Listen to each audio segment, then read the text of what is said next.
Here's how to add a mobile number to your Gmail account, and I'll show you the full setup on screen.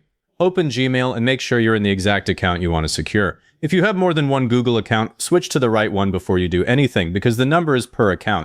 Click your profile picture in the top right corner. The menu opens and about halfway down there's Manage Your Google Account.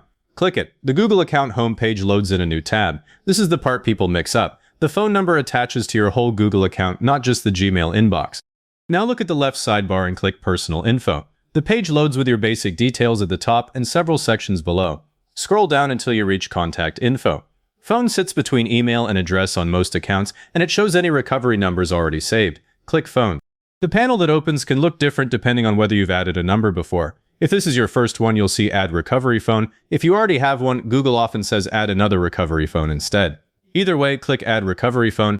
If an old number is listed, leave it for now. You can remove it from this same panel after the new one is verified.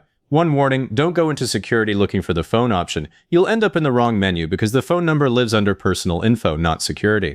Google now asks you to confirm your password again. That's deliberate because this is a security change. The security page either shows a password box or a message telling you to check your phone for a prompt.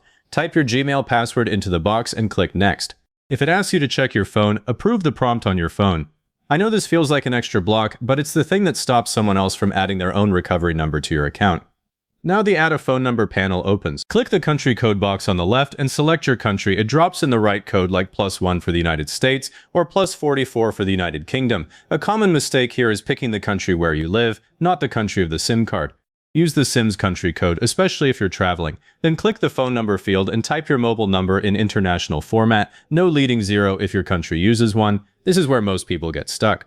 A local 0 in front stops the text message from arriving because the country code already covers that part.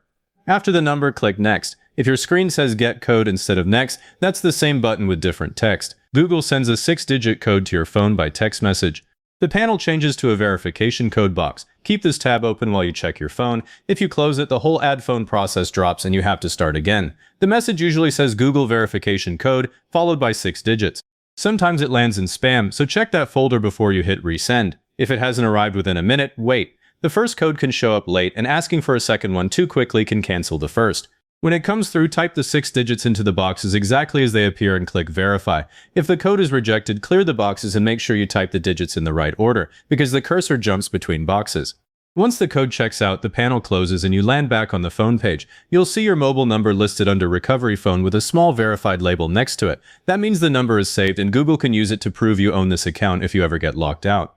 While you're in these settings, I'd do 2 more things. Click Security in the left sidebar. Then click 2-step verification. If it's not turned on yet, choose text message or voice call as the second step and use the number you just added. That makes the phone number actively protect the account instead of just sitting there as a recovery contact. Then go back to Personal Info and click Phone. If you ever need to change or remove this number, click the delete icon next to it and Google will ask for your password again. Just don't remove it until you've added another recovery option, because once it's gone, you're back to having no phone on the account.